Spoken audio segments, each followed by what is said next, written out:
back to Primetime News and a special welcome to our viewers on OneSpotMedia.com. Corruption watchdog National Integrity Action NIA is warning this evening that Jamaica's failure to fully appoint the Chief Justice may negatively affect how the country is perceived when it comes to corruption. The warning comes as Jamaica records an improvement on the Corruption Perception Index 2017. The index is produced by global civil society organization Transparency International. TVJ's Andrea Chisholm reports. Jamaica is now ranked 68 of 180 countries on the 2017 Corruption Perception Index, moving up 15 places from the 2016 ranking of 83 when 176 countries were featured. Good news for the National Integrity Action NIA. Jamaica's 2017 score is now on par with the Americas and marginally above the global average. In reviewing the historical record, this performance appears to be the best in score and rank over the last 10 years. So what contributed to Jamaica's improvement? Included in that list was the Integrity Commission bill being passed in both houses of Parliament. A new board was put in place at the Firearm Licensing Authority amidst allegations of corruption, and the regulations were approved to guide the registration of political parties and campaign financing. Nonetheless, this warning. There is absolutely no time for self-congratulation nor complacency. Jamaica still remains among the ranks of the corrupt two-thirds of the world's countries whose scores are under the halfway mark of 50 out of 0 to 100. Already there's a threat. Internationally, the Jamaican judiciary, particularly the independence of the judiciary, is ranked in the top quartile. 140 countries, we are in the top 25%. We need to make it clear to whomsoever it is not clear that further delay in the full appointment of the Chief Justice can seriously erode the gains made in the Corruption Perception Index of 2017. A release from the Office of the Prime Minister on February 13 said the Prime Minister would recommend the appointment of the Chief Justice at an appropriate time. Brian Sykes is currently acting in the position. In the meantime, the NIA wants Jamaica to tick off more accomplishments on the to-do list. For example, strengthening institutions that work to combat organized crime and the judiciary making full use of sentencing guidelines. To administer consistent and exemplary custodial sentences to the corrupt, calling the government to provide the resources necessary to facilitate greater efficiency in the justice system, notably in the handing down of timely judgments. The NIA is also calling for the political code of conduct to be enshrined in law and for all sectors of society to work together to stamp out corruption. Andrea Chisholm, TVJ News. In the meantime, today marks 20 days or 3 weeks since Justice Brian Sykes was appointed to act as Chief Justice until further notice. Justice Sykes was appointed on February 1, with the Prime Minister coming under fire for comments which suggested the head of the Supreme Court was being placed on probation. Since then, the government has indicated that Mr. Sykes will be appointed permanently to the post. It is now 8 days since that announcement was made. This evening, TVJ News is asking the government, is the paperwork to facilitate the appointment completed, and has a date been set to complete the process, 20 days after the initial appointment? And the National Integrity Action is urging the government to move quickly to appoint the commissioners of the Integrity Commission and establish the Major Organized Crime and Anti-Corruption Agency, MOCA, as an independent body. The MOCA Act has been passed in the lower house and is now before the Senate. To ensure that they are led by persons of impeccable integrity, provided with adequate resources, and absolutely free from political interference, thereby enabling these and other bodies to challenge more effectively the continued impunity in this country of the well-connected. Justice Minister Delroy Chuck reiterated that the Auditor General will be a commissioner of the Integrity Commission. To the best of my knowledge, there will be at least 2 retired judges Court of Appeal judges, my recollection, and 2 other persons of high integrity. It has been on my desk for the past 2 weeks, the notice to bring the act into operation. I just need to put in a date. But I can't do that until the Governor General announces the 5 commissioners. I did get the feeling that it would have been done this week. A day after one of the oldest churches in Jamaica was destroyed by fire, the St. Anne Fire Brigade is still trying to determine what could have caused the blaze. Church members who are still in shock are now counting their losses. They will also have to worship elsewhere come Sunday, as TVJ Shamela Mitchell now reports. Pitch black now greets us at the St. Anne's Bay Methodist Church. This follows a fire which started at the church minutes after 1 Tuesday morning. Robert Wilson lives next door to the church. Mr. Wilson is also a church member there. He explained that he had just returned from work when he discovered the church was on fire. I smelled smoke, but I just live right across the street over there. So I hear noise outside. When I came outside, right here, over here was on fire. And crowds started to gather. Then the fire started to spread. Hit this roof here. Public Relations Officer at the Jamaica Fire Brigade, Emilio Ibang, says they received a telephone call minutes after 2 that morning. Mr. Ibang says 3 units responded. Despite the efforts, nothing was saved. When we look at a building like this, we have to take into consideration all the things, the kind of material that constructs a building. If you look inside here, you'll realize just a few of the rafters, remains of a few of the rafters. You couldn't even tell if it was a church if you just went inside here. He could not give an estimate of the damage, but church members have already started to count their losses. They're just 4 walls standing. 4 walls standing, God knows why. 4 walls and the office. The office was not touched at all. All the documents, computers, everything are intact. But the church itself, everything is gone. Pipe organ. Very expensive pipe organ, over 100 years old. We treasure that organ. And it's really hard to see it go. But then, what can we say? It's a loss which is not only physical in terms of the building, but it's also a loss in terms of the people's sense of who they are, because this church has meant so much to people. Children who have grown up and known this place. So it's a loss in the sense that they part of them are gone. Because this has been part of their lives for so many years. They remain hopeful. We are resilient people, and we're going to build again, and we're going to come back strong. When tragedies like this do happen, it brings us closer together, and we are going to build, and we're going to come back strong again. The church was insured. Shamela Mitchell, TVJ News.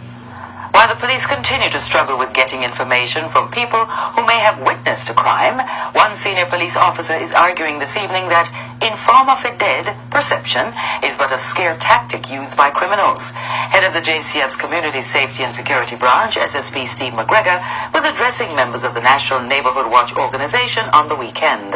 TVJ's Krista Campbell reports. There's nothing that a bad man, a criminal, is afraid of like social sanction. I'm afraid of that than even we, the police. Senior Superintendent of Police Steve McGregor assuring Neighborhood Watch area leaders that they have more powers to stop the spate of criminality gripping the country than any national initiative can. And to explain what he termed social sanctions, he referred to the practice of parties being held for criminals in their communities after they've served time behind bars. When I was a boy in Moortown, Portland, if you commit a crime and go serve time, you can't come back in the community. You know why? The community don't want you back there. It must not feel safe in the community. He must be wondering if the people of the community are with him or not. When him wonder that way, as the old people would have said, but I'm going to tweet. Turning to the informer culture, SSP McGregor notes that the fear of giving police information on crimes is used to keep residents afraid and criminals from getting caught. In fact, he notes that oftentimes, after confiding in the police, some persons end up telling at least one other person, and that person tells someone else, sometimes the very perpetrator or a close affiliate, and the police are blamed. Generally speaking, it doesn't go back to no criminal. Police not tell no criminal nothing, let them tell you. That is what they want you to have in your mind, so that you don't say anything. We all have somebody criminal in our family, you know. Oh, that's all. Yes, but nothing wrong with that, because you don't have no general control over that. You know what is wrong with that? When the question is asked, what have you done about that? Invariably the question, the answer is nothing, you know. But you expect we the police, like magicians, for just come find out, say, you have one thief in brother or sister or cousin, or man or auntie. You see how unfair you are? He's urging everyone to look at the roles each can play to help fight crime, reminding the community leaders that there are far more good persons than there are criminals. Krista Campbell, TVJ News. In this evening's edition of the Health Report, Shamala Mitchell looks... And that is in short order.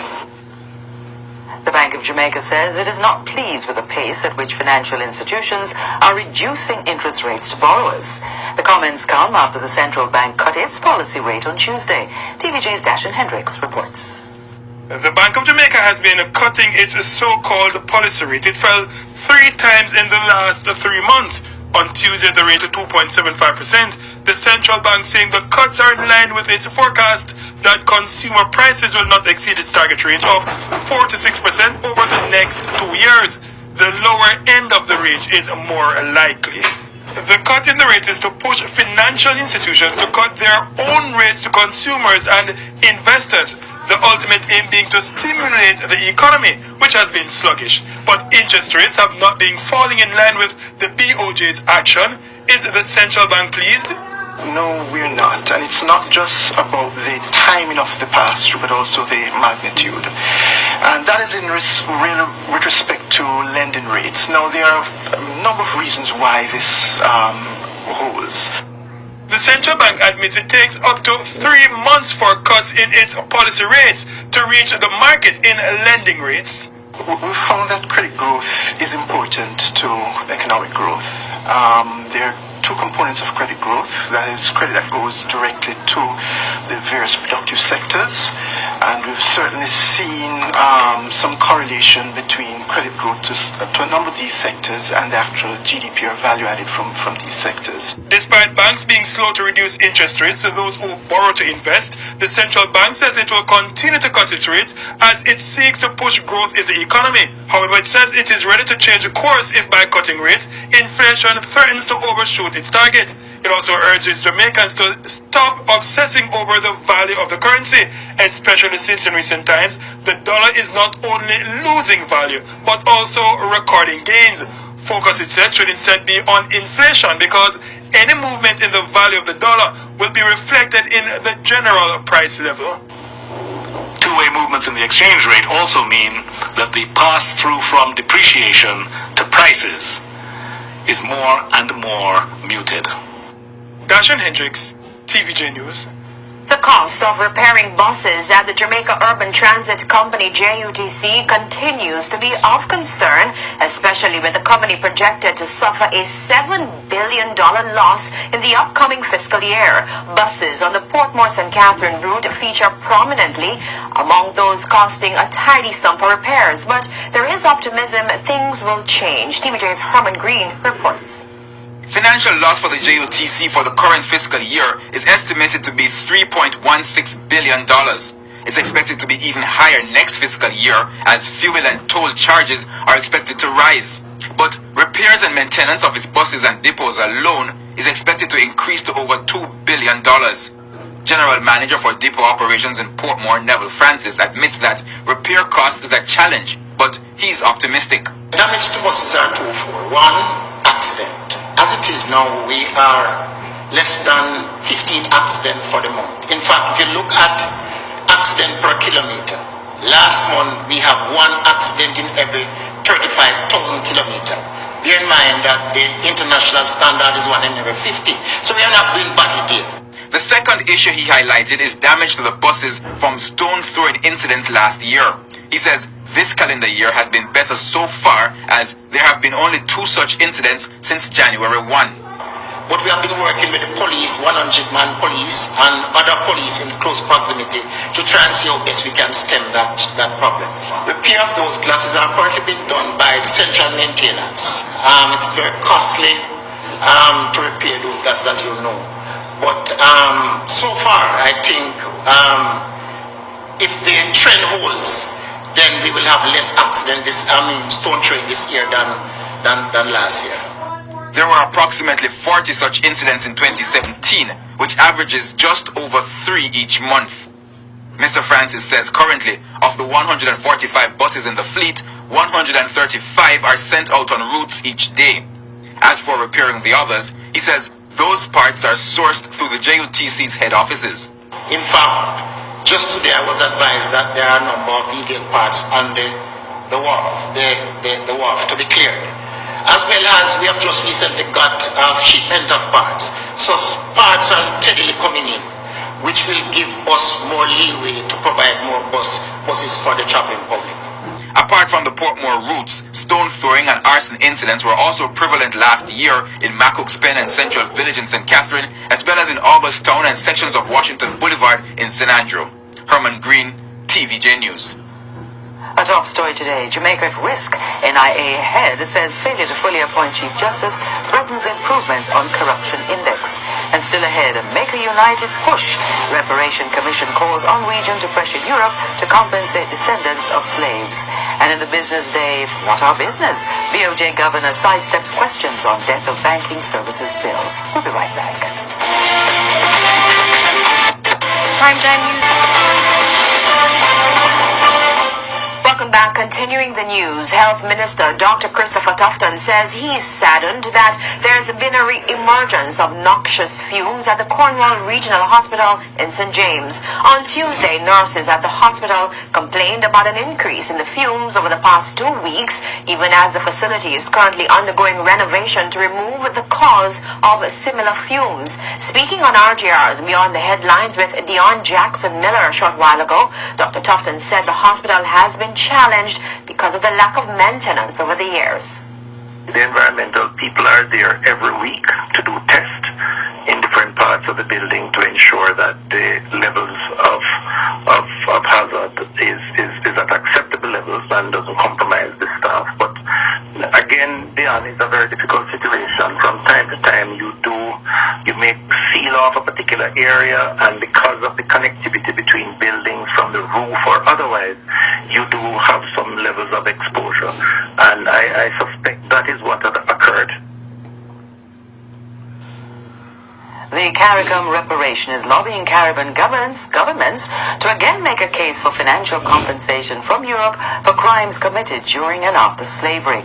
Commission Chairman Professor Sir Hilary Beckles has detailed new evidence, he says, proves that Britain has even committed an economic crime by trying to cover up that it only 3 years ago it finished repaying slavery loan bonds. TVJ's Krista Campbell explains. For me, it is the greatest act of political immorality in my time. University of the West Indies Professor Sir Hilary Beckles, who is also chairman of the commission set up to facilitate financial compensation from Europe for atrocities committed against Africans during slavery. At a media conference at the UWI on Wednesday, Sir Hilary disclosed new evidence he says would put an end to what has been considered a stalemate between the Caribbean and Europe on the matter of reparation. After years of Britain's insistence that slavery was a thing of the distant past, which it was not obligated to compensate for, Chairman of the CARICOM Reparation Commission unveiled this. When Prime Minister Cameron spoke in the Jamaica Parliament, he was aware that the Bank of England and the Treasury Department were still paying those persons who held the bonds on the slavery loans. This transfer of public money to the private holders of the slave bond makes it a present-day activity. He was making a reference to the British Prime Minister David Cameron's presentation in the Jamaican Parliament in September 2015. Sir Hilary says it is not only upsetting that since 1835, Britain only paid slave owners 20 of the £47 million owed to the actual slaves, but that the slaves themselves had to repay the remaining £27 million in free labour to the British government. And, as the Commission chair points out, the very descendants of slaves have also been made to pay. Just to imagine that your family, my family, working in Britain, in the factories, on the buses, on the trains, their taxes have been used to pay the slave owners until 3 years ago. But he says Britain did not stop there, transferring wealth from the Caribbean to Britain and leaving the region in an impoverished state, which he says the Reparation Commission is also demanding that Britain address by leaving a development program in the region. Each time the British economy got into trouble, they reopened the slave loan, borrowed more money against it, got the cash, reinvested in the economy, and kept going. So, with the new evidence to substantiate the region's right to reparation, the Commission says it's now lobbying all Caribbean governments to take a united stance to push European leaders to change their positions and pay the compensation. Krista Campbell, TVJ News. Hundreds of Jamaicans battling cancer could soon have access to a locally produced drug said to make living with the disease much easier. Local researcher at the University of Technology, Dr. Lawrence Williams, says he is in the final stages of introducing the drug called DTS to the local market. It has been developed after 28 years of research on the properties of the Jamaican guinea hen weed. Dr. Williams was speaking at RGR Gleaner's latest news forum on Monday. TVJ's Kalisha Williams reports. Meet Dr. Lawrence Williams, adjunct professor in the College of Health Sciences at the University of Technology, the man who made a major breakthrough in science by using elements of the guinea hen weed to fight cancer.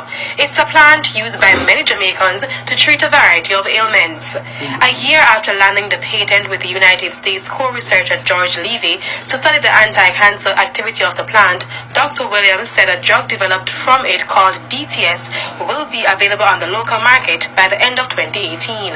We are now ordering the compound from, there's a company in Canada synthesize it. It can be made very easy. There's no serious stereochemistry in the molecule, so you cannot make mistake in the synthesis. Unlike other natural products that you have so many stereo centers and so on.